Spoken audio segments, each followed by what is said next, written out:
Salve família! E aí, tudo bem com vocês? Bem-vindos a mais uma belíssima aula de processo penal. Para quem está chegando agora, não me conhece, prazer, sou o professor Renan Alcântara, sou bacharel em Direito pela Universidade Católica de Salvador, sou advogado criminalista, sou especialista em ciências criminais e sou pós-graduando em Direito Constitucional Aplicado, além de ser membro da Comissão de Direito Criminal da OAB Bahia. Estou aqui para lecionar com vocês a matéria de processo penal, a melhor matéria desse curso que vocês vão ver. Eu sei que vocês gostam. Então, já que vocês estão aqui, hoje vamos falar de prisão. Então, galerinha, ao falar de prisão, o conceito de prisão, eu diria, citando o grande jurista Fernando Capês, que a prisão ela se trata da privação de liberdade de locomoção determinada por ordem escrita da autoridade competente ou em flagrante delito. Nada mais do que a prisão é um tipo de castigo imposto pelo Estado ao condenado por uma prática de uma infração penal, criminal, para que este possa se reabilitar, visando restabelecer também a ordem jurídica violada. É isso que eu sempre trago, galera. A prisão ela não tem só o intuito de restabelecer a ordem jurídica no sentido de culpar o indivíduo, castigá-lo por aquele crime praticado, puni-lo. Não é somente isso. A prisão ela tem também o caráter de reabilitar o indivíduo, de tentar modificá-lo, o que foi aquele ponto que errou na vida do indivíduo, para que naquele momento, quando ele saia da prisão, ele não cometa mais os mesmos erros de antes. Aí você fala, Renan, isso aí funciona? Infelizmente, falando para vocês, o sistema aplicado no Brasil, nas prisões, nas cadeias, para tentar reabilitar um indivíduo criminoso, é totalmente falido. Então, é por isso que hoje vemos um grande número de reincidências. Exatamente por isso. O país deveria ser... o Ministério da Defesa, da Justiça, deveria repensar muito o que se faz dentro dos presídios para que melhore essa reabilitação dos presos, para evitar a reincidência. Evitando a reincidência, também se aumenta a segurança de nós brasileiros. Então, a pauta seguinte, vamos para as prisões que são legais no Brasil. Então temos aqui a prisão para execução da pena. E o que seria? A prisão que é imposta depois do trânsito em julgado da sentença penal condenatória. Então, não tem a natureza acautelatória, já que já foi vista a satisfação de pretensão executória do Estado. Então, é aquele tipo de prisão quando, como já expliquei para vocês, trânsito julgado é quando chega no último indício em que se pode recorrer, seja o STJ, seja o STF.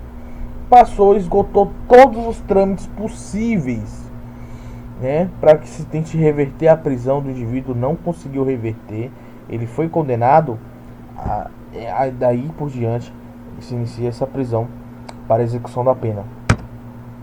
Temos a prisão sem pena, que é chamada também, melhor chamar de prisão processual, porque prisão sem pena tecnicamente é legal, mas é chamada prisão processual, que é uma prisão que tem natureza processual, por isso prisão processual, e assegura o bom andamento da investigação do processo penal, evitando ainda que o réu volte a cometer os crimes, se ele estiver solto.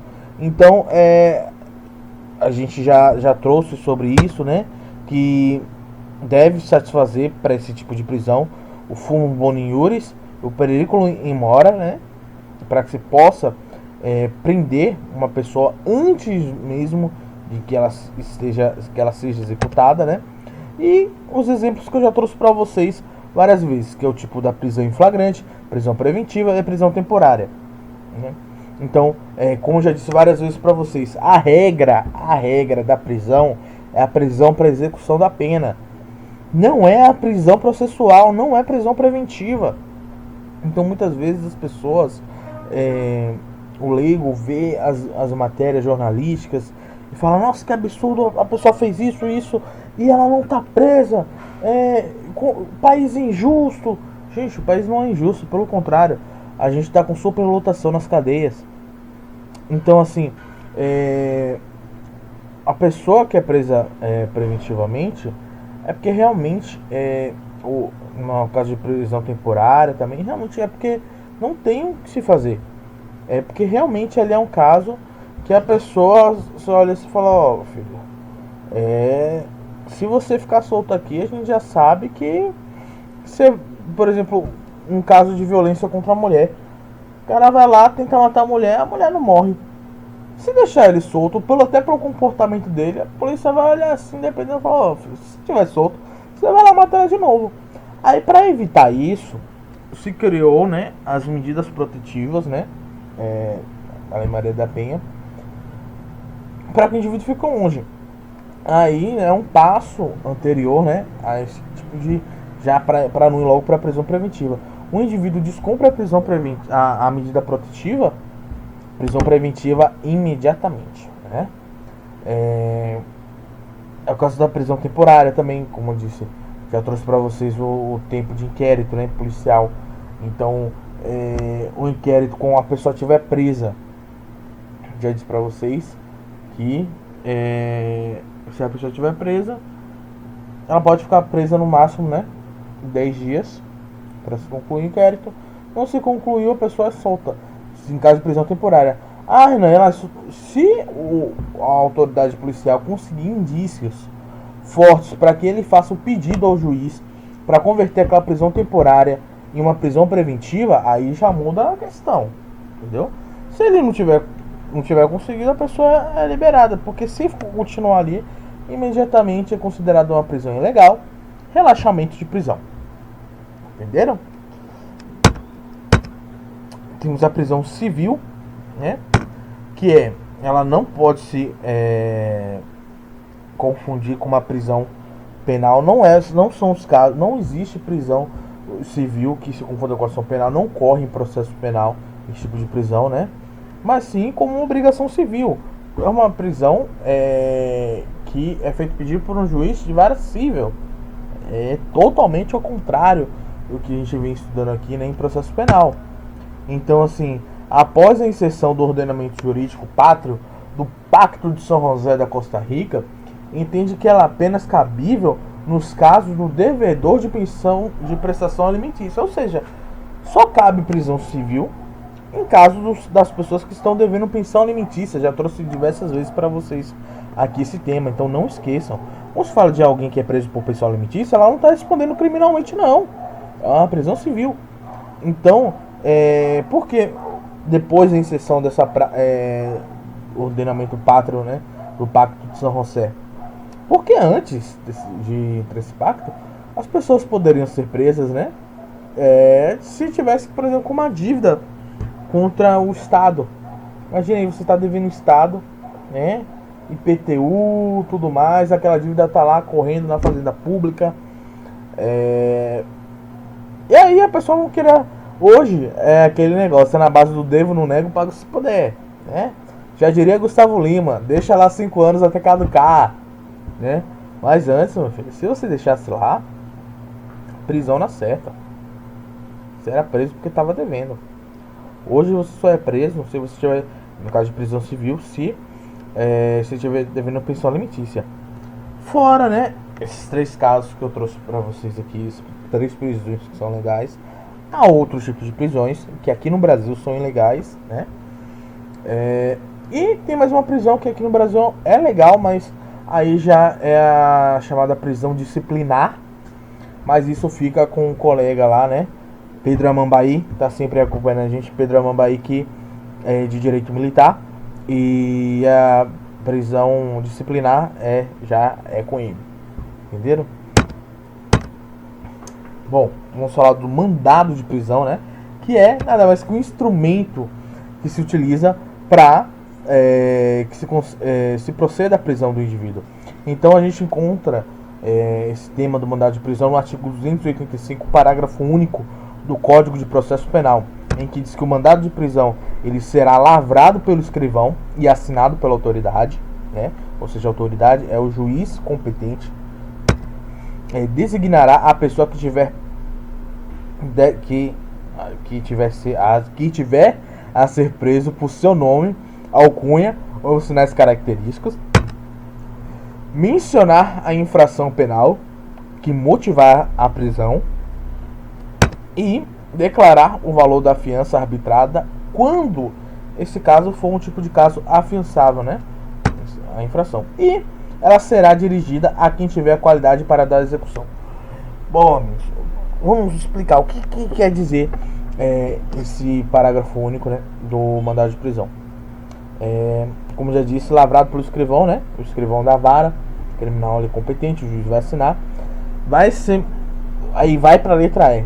Ela vai ser dirigida a quem tiver a qualidade para dar execução. Quem vai dar execução?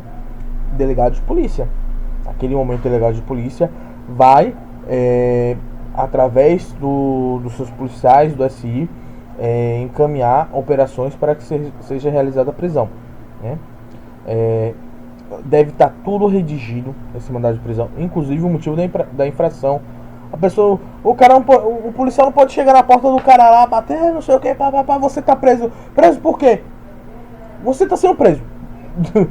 Não pode ser. A pessoa tem que saber exatamente o motivo do qual ela está sendo presa, né? E especificando tudo isso, eu já falei para vocês que chegando na delegacia, a pessoa tem direito a advogado, a pessoa tem que ser comunicar, ela tem que informar, né, o nome do advogado. E se ela não tiver advogado, imediatamente ela é encaminhada para a Defensoria Pública. Deve ser comunicado aos familiares do indivíduo que ele foi preso. Ele tem direito a falar com seus familiares, avisar, né, de que está sendo preso. Até porque é nessas que a família, sempre de madrugada, liga lá para o advogado. Doutor, meu filho foi preso, só que aí é um sofrimento, pena das mães nesses momentos.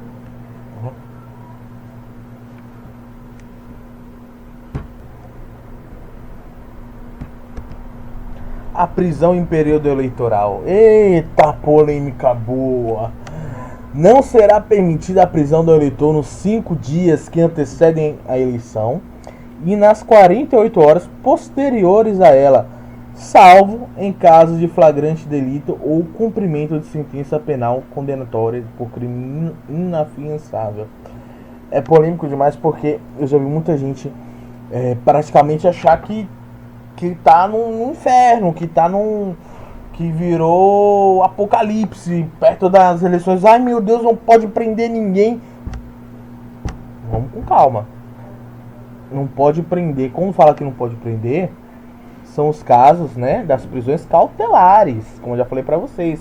Prisão preventiva, né? Prisão temporária.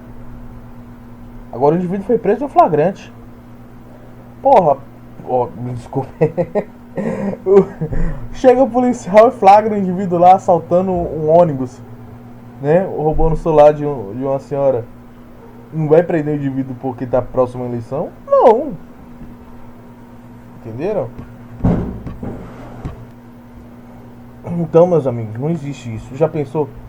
Sai a sentença, né, condenatória, transitada em julgado, 2 dias antes da eleição, né? Mandado de prisão expedido no dia seguinte, ou então mesmo no dia da eleição. Aí não vai poder cumprir o mandado de prisão porque é dia de eleição, período eleitoral. Tem essa não. Não tem essa. Não vira uma terra sem lei, como dizem muito por aí, porque querem apavorar o povo, né? Não existe isso. Tudo bem? Aqui eu trago pra vocês. Isso vai cair na prova de vocês, viu? Tenho certeza absoluta. Súmula vinculante número 11 do STF. Nossa, essa súmula é uma polêmica. Vocês têm que prestar bastante atenção nisso. Cai em qualquer exame, seja concurso para policial, delegado, OAB, cai. Essa súmula vinculante é extremamente especial vocês estudarem. E o que ela diz? Que só é lícito o uso de algemas em caso de resistência e de fundado receio de fuga ou de perigo à integridade física própria ou alheia por parte do preso ou de terceiros, justificada a excepcionalidade por escrito sob pena de responsabilidade disciplinar civil e penal do agente ou da autoridade e de nulidade da prisão ou do ato processual a que se refere, sem prejuízo da responsabilidade civil do Estado. E o que quer dizer, meus amigos? Essa é a chamada súmula das algemas. Eita, porque é o que acontece demais. Isso vale para vocês, meus amigos. Depois, quem aí vai seguir a carreira policial, né? Carreira militar, seja policial militar, civil, colegas, o que eu posso dizer com essa súmula? Só algeme o indivíduo se realmente ele, por exemplo, estiver esboçando tentativa de reação, ou se, por exemplo, tem uma imagem. A gente tem que ser justo, porque independente do que o crime que a pessoa faz, a gente tem que ser justo. Então tem uma imagem que eu vi, achei terrível. Por exemplo, o governador Sérgio Cabral, o cara já idoso, já tava ali, você vê que já tá meio ruim de saúde e tal. Ele estava sendo transferido para fazer, acho que dar um depoimento, e ele estava algemado, inclusive pelos pés, meus amigos, pelos pés. Para que você vai algemar os pés de uma pessoa que até assim o crime que ele cometeu foi um crime terrível, né, contra a administração pública.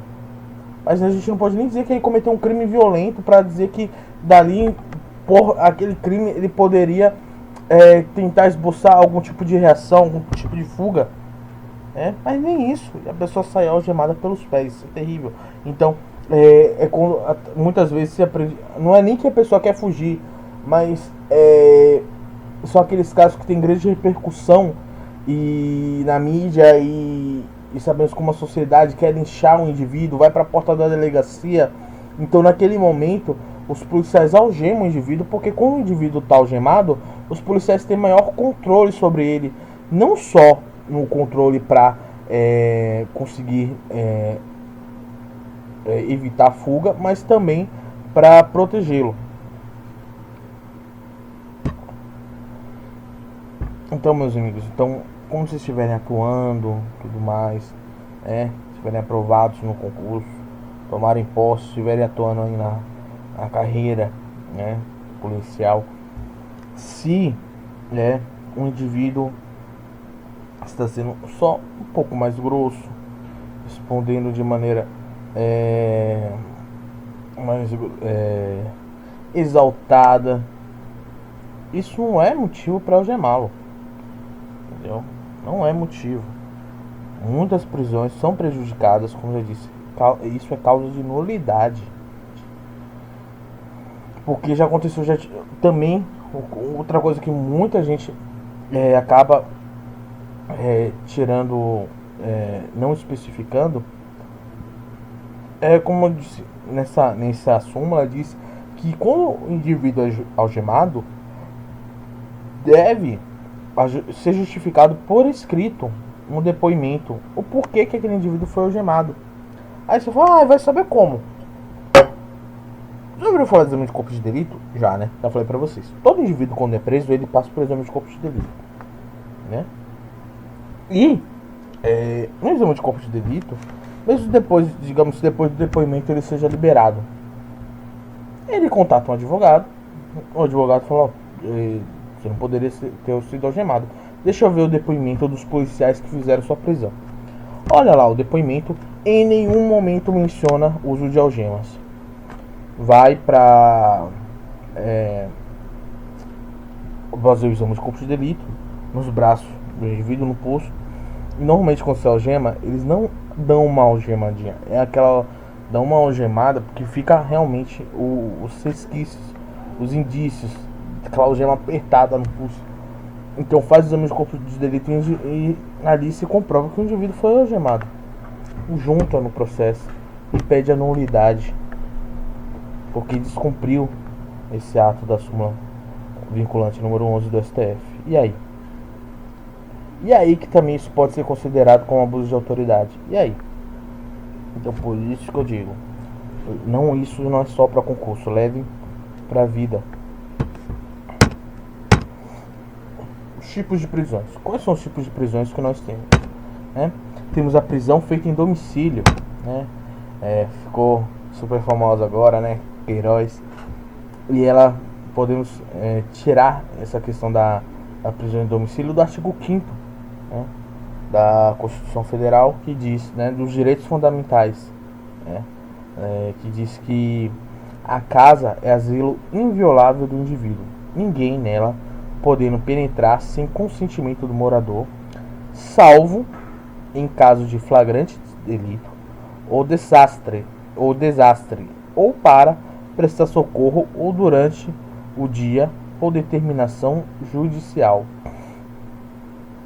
O que eu venho dizer com isso? O indivíduo está em casa, dormindo lá, por volta das 10 horas.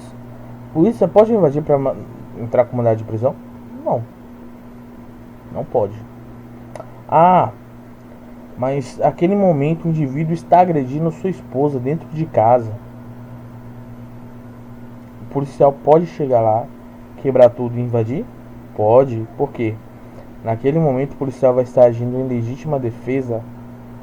Ele vai estar ali agindo pela ordem. Naquele momento ele vai estar aplicando o ordenamento jurídico. Ele está ali tentando impedir, na verdade, cessar um ilícito penal que está acontecendo. Então, dessa forma, como disse, em caso de flagrante delito, o policial ele pode invadir a casa sem consentimento do morador. E, como vocês podem observar, falou que por determinação judicial durante o dia. E o que se considera dia para se realizar a prisão? O dia para o processo penal é considerado das 6 horas da manhã até as 6 horas da noite. É por isso que muitas vezes nós vemos em televisões campanas, tudo mais, feitas pela polícia. A polícia já sai de madrugada, por volta das 4, 5 da manhã. Quando dá 5 horas da manhã, provavelmente já estão ali rondando, já está tudo certo ali. Todo mundo na frente, da casa do indivíduo. 5:30 da manhã já está tudo preparado. 6 horas em ponto, o delegado dá o sinal, bora, invade todo mundo. Fica ali exatamente por isso. A prisão realizada em domicílio só pode ser realizada dessa forma, em um horário que se considera dia. O dia vai das 6 horas da manhã até as 6 horas da noite. A prisão em perseguição. O artigo 290 do Código de Processo Penal diz que se o réu, sendo perseguido, passar o território de outro município ou comarca, o executor, no caso policial que está perseguindo, efetuar-lhe a prisão no lugar onde o alcançar, apresentando imediatamente a autoridade local. Ou seja, muito que, vamos dizer assim, que o indivíduo ele está sendo perseguido aqui na Bahia, e nessa perseguição, tem perseguições que duram não só horas, mas dias, e no momento ele atravessa a fronteira de Espírito Santo, Rio de Janeiro. Quando vê, o cara chegou lá em São Paulo, já tá lá em São Paulo, conseguem prender o cara em São Paulo. Naquele momento que o policial da Bahia prende o cara em São Paulo, na perseguição imediata, ele vai encaminhar aquele indivíduo para a delegacia mais próxima da região, delegacia de São Paulo. Lá vai ser lavrado o auto de flagrante e depois se providenciará a remoção do preso novamente para o estado da Bahia. Então, assim, a perseguição ocorre quando o executor avista o condenado. O persegue, embora, pode ser que depois ele perca de vista, mas vamos dizer que ele consegue, ele continua seguindo o caminho, né? Porque ele acredita que o indivíduo seguiu para aquele local. Ou então ele para em algum posto, né? Fala, oh, você viu esse carro aqui? E aí fala, oh, ele seguiu para aquele tal, por aquele caminho. Ou então fala, oh, ele parou aqui tem algum tempinho. Então provavelmente agora ele já deve estar próximo a aquela rodovia. Então o policial continua seguindo. E ali se considera uma perseguição contínua. E como eu já disse para vocês, em caso de perseguição, mesmo que demore horas, demore dias, ao pegar o indivíduo, é ainda considerado flagrante delito, entendeu? Não fiquem com isso na cabeça que flagrante dura 24 horas. A prisão fora do território do juiz. Por quê? Como eu já disse, quem faz o mandado de prisão, quem pede para se efetuar a prisão que não seja em flagrante, né, é o juiz. Ele que efetua o mandado de prisão.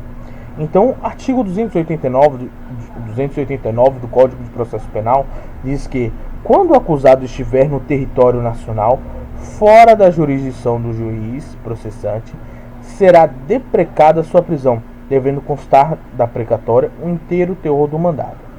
O que isso quer dizer? O indivíduo, ele cometeu um crime na comarca do juiz, ou seja, podendo ser no seu município, ou podendo ser até em outro estado. E aí o juiz, ele pede a efetivação da prisão do indivíduo, só que o indivíduo está em outro estado, e aí vai fazer como? Nesse momento o juiz ele vai fazer uma precatória. A precatória é como se fosse uma carta, um pedido ao juiz responsável, o juiz competente daquela comarca no qual se localiza o indivíduo, pede para que seja realizada a prisão, porque o indivíduo está na comarca daquele juiz competente. Então, dessa forma, o juiz deverá pedir para que as autoridades locais, né, o executor local, realize a prisão. Então, em casos de urgência, o juiz poderá, né, requisitar a prisão por qualquer meio de comunicação. Então, digamos assim que o indivíduo está próximo de fuga. Então, assim, um indivíduo que ele cometeu um crime aqui na Bahia, ele está fugindo. A última notícia que tiveram dele, ele estava já numa cidade de fronteira próxima com a Bolívia, né? E aí, o mandado de prisão já foi expedido. Só que até que se faça toda essa burocracia de carta precatória e tudo mais, acionando as autoridades, o indivíduo ele já pode chegar até a Bolívia. Então, para que haja uma celeridade, o juiz ele pode comunicar de qualquer forma. Em tempos, né, de tecnologia, o juiz pode chegar a passar um WhatsApp lá para o juiz dessa cidade próxima à fronteira com a Bolívia, falar, ó, peça a prisão imediata desse indivíduo, ele tá aí, já tá quase saindo para da fronteira com a Bolívia. E aí, nesse momento, o juiz que recebeu essa comunicação, ele deve verificar a veracidade da comunicação, porque vai que, como já disse, tempos de WhatsApp, de tecnologia, seja um número falso, né? O número do juiz tenha sido clonado. Então ele deve verificar a veracidade. Verificando a veracidade, está tudo ok, ele vai lá e tenta buscar que seja feita a prisão. Como eu disse, nesses casos de emergência, de fronteira, agora o indivíduo passou da fronteira, né? Aí já era. Aí já envolve, aí é algo maior, é um estado maior. Aí já é algo que vai ter que envolver diplomacia, vai ter que envolver, principalmente ainda quando são locais que não extraditam, né? Aí que o negócio fica mais complicado ainda.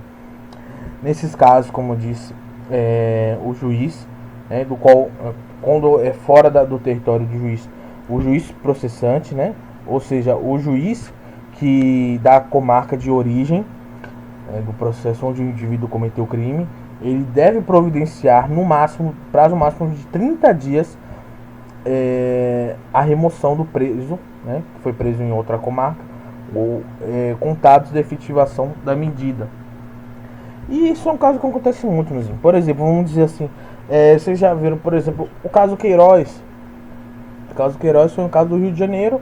Ele foi preso em São Paulo, né, no interior de São Paulo, e em Campinas. E nesse momento foi feito o quê? O juiz, né, foi feito um pedido do Ministério Público lá do Rio de Janeiro para o juiz da comarca lá no Rio de Janeiro para que se efetivasse a prisão. O juiz deu ok, enviou a precatória para o juiz da cidade de Campinas, em São Paulo, que juntamente com o Ministério Público de São Paulo confirmou que queria que fosse realizada essa prisão. Nesse momento, membros do Ministério Público e da Polícia Civil do Rio de Janeiro viajaram até São Paulo, Campinas, para se comunicar juntamente com policiais do estado de São Paulo e membros do Ministério Público do estado de São Paulo para que fizessem a prisão do indivíduo. Então, normalmente assim, essa viagem e fazem para que atuem juntos, até para dar maior segurança jurídica. A prisão sob custódia, Então, o artigo 300 do Código de Processo Penal diz que as pessoas presas provisoriamente ficarão separadas das que já estiverem definidamente condenadas. É aquele caso quando digo de prisão preventiva, prisão temporária. O indivíduo que está preso preventivamente, ele pode ficar próximo de outros indivíduos que já foram condenados, que já foram considerados já culpados. Até porque aquele indivíduo que foi preso provisoriamente, ninguém disse se ele realmente cometeu crime ou não. São muitas e muitas vezes que o indivíduo é preso provisoriamente e ele é realmente considerado inocente depois. Entenderam? Então, a prisão ela só poderá ser realizada com a apresentação do mandado ao diretor do estabelecimento penitenciário ou carcereiro local, a quem será depois entregue um recibo de entrega do preso com a declaração do dia e hora de captura. É importantíssimo observar isso. Tem que ter um endereço, tem que ser entregue depois um recibo de entrega com tudo ok, tudo redigido, porque senão, se não forem observadas essas formalidades, a custódia pode se constituir um crime de abuso de autoridade. Porque deve ser abuso de autoridade e deve-se fazer isso pela segurança do preso. De hora de captura consta muito pela questão de quando você for verificar o tempo de cumprimento do preso, porque muitas vezes o indivíduo ele está preso ali, tantos dias, e ele é condenado depois. Digamos que no caso dele ser condenado depois em sentença terminativa, vai ser abatido dele o tempo que ele já estava preso provisoriamente. Entenderam? É importantíssimo que se cumpra. E por último, eu trago para vocês aqui a prisão especial. Essa é uma prisão que vale para poucos, Ela consta no artigo 295 do Código de Processo Penal, que diz: serão recolhidos a quartéis ou prisão especial à disposição da autoridade competente quando sujeitos à prisão antes da condenação definitiva. Aí vem os incisos. Eu não trouxe os incisos para vocês porque são vários tipos de pessoas que podem ter direito à prisão especial. Mas eu trago aqui, posso falar para vocês alguns tipos, como por exemplo o indivíduo que ele exerce cargo como ministro de Estado, chefe de Estado, ou seja, pode ser vereador, governador, deputado. Quer ver quem tem direito também à prisão especial? Todas as pessoas que são graduadas em universidades, ou seja, quem é formado em alguma universidade tem a graduação, independente de que graduação seja, ela tem direito a uma prisão especial. Lembrando que essa prisão especial vale para os casos de prisão preventiva, prisão temporária, aquela prisão processual, como eu disse para vocês. Então, o indivíduo ele tem uma cela totalmente diferenciada não é como os outros, ele não fica junto com os outros presos, né?